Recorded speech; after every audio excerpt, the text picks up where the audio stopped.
నమస్కారం. రామాయణం కిష్కింధాకాండ. శ్రీరాముని బలం ఎలాంటిదో తెలుసుకోవాలనుకున్నాడు సుగ్రీవుడు. దానికి జవాబుగా శ్రీరాముడు కాలి బొటనవేలితో అక్కడ పడి ఉన్న దుందుబి అస్థిపంజరాన్ని 10 యోజనాల దూరం పడేటట్లు చిమ్మివేశాడు. ఒకే బాణంతో 7 మద్ది చెట్లను చీల్చాడు. సంతోషించాడు సుగ్రీవుడు. వాలి వధకు ఇక ఏమాత్రం ఆలస్యం వద్దని శ్రీరాముణ్ణి తొందర పెట్టాడు. అందరూ కిష్కింధకు వెళ్లారు. సుగ్రీవుడు భయంకరంగా గర్జిస్తూ వాలిని యుద్ధానికి ఆహ్వానించాడు. మహాబలశాలి అయిన వాలి క్షణాలలో అక్కడ వాలాడు. ఇద్దరి యుద్ధం అక్కడ భయానక వాతావరణాన్ని సృష్టించింది. వాలి సుగ్రీవులు ఒకే పోలికతో ఉన్నారు. అందుకే శ్రీరాముడు వాలిని స్పష్టంగా గుర్తించలేకపోయాడు. వాలి విజృంభణకు తట్టుకోలేకపోయాడు సుగ్రీవుడు. శ్రీరాముని కొరకు చూశాడు. కనిపించలేదు. గుండె గుభేలుమంది. ప్రాణభయంతో ఋష్యముఖానికి పరుగులు తీశాడు సుగ్రీవుడు. అక్కడకు వెళ్ళలేని వాలి సుగ్రీవుడితో బతికావు పో అని మరలిపోయాడు. లక్ష్మణ హనుమంతులతో కూడి శ్రీరాముడు సుగ్రీవుని దగ్గరకు వచ్చాడు. సుగ్రీవుడు సిగ్గుతో తలదించుకున్నాడు. నీ సూచన పాటించినందుకు ఫలితమిదేనా రామా అని ప్రశ్నించాడు. శ్రీరాముడు అసలు విషయం చెప్పాడు. సుగ్రీవుణ్ణి గుర్తించడానికి వీలుగా నాగకేసర పూలతను మెడలో వేయమని లక్ష్మణుడికి చెప్పాడు. అన్న ఆజ్ఞను వెంటనే అమలు చేశాడు లక్ష్మణుడు. పూలతో నిండిన ఆ లతను ధరించి సుగ్రీవుడు తిరిగి యుద్ధానికి సన్నద్ధుడయ్యాడు. కిష్కింధకు ప్రయాణమయ్యారందరూ. సుగ్రీవుడు వాలిని మళ్లీ యుద్ధానికి ఆహ్వానించాడు. వాలి అడుగు ముందుకు వేశాడు.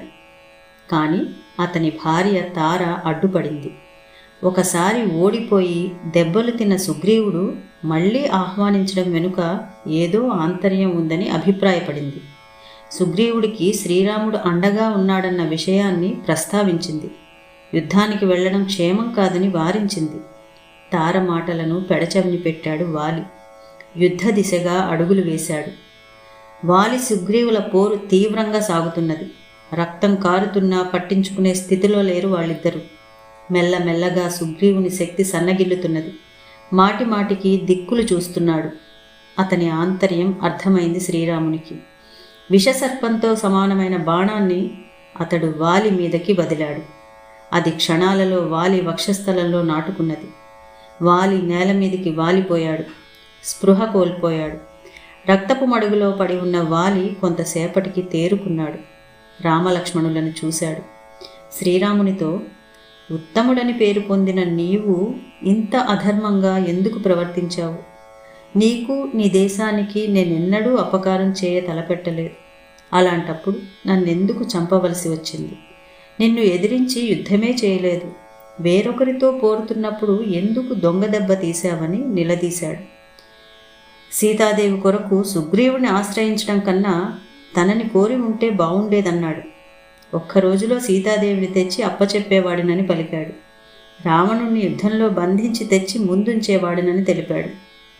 శ్రీరాముడు వాలి అభిప్రాయాలను తోసేశాడు. తమ్ముడి భార్యను చెరపట్టడం వంటి అధర్మాలకు ఒడిగట్టినందువల్ల నేను నీకు మరణదండన విధించానని శ్రీరాముడు చెప్పాడు. వానరుడివి కనుక చాటుగా ఉండి చంపడంలో తప్పు లేదన్నాడు. శ్రీరాముని మాటలు విన్న వాలి తన తప్పును తెలుసుకున్నాడు. మన్నించమని దోసిలొగ్గాడు. భర్త విషయం తెలుసుకున్న తార పరుగు పరుగున వచ్చింది. మరణ వేదనతో కింద పడి ఉన్న వాలి దీనస్థితిని చూసింది. గుండె చెరువయ్యేటట్లు ఏడ్చింది. ప్రాయోపవేశానికి సిద్ధపడిన తారను హనుమంతుడు ఓదార్చాడు. తార అంగదుల బాధ్యతను సుగ్రీవునకు వాలి అప్పచెప్పాడు. తన మెడలోని దివ్యమైన సువర్ణమాలను సుగ్రీవునకిచ్చి వెంటనే ధరించమన్నాడు. లేకుంటే వాలి చనిపోయిన మరుక్షణమే ఆ మాలకున్న శక్తి నశిస్తుంది. కొడుకైన అంగదుడికి జీవితంలో ఎలా నడుచుకోవాలో ఉపదేశించాడు. బాణం వల్ల కలుగుతున్న బాధ అంతకంతకు అధికమై ప్రాణాలను వదిలాడు. వాలి జీవితాధ్యాయం ముగిసింది. నమస్కారం.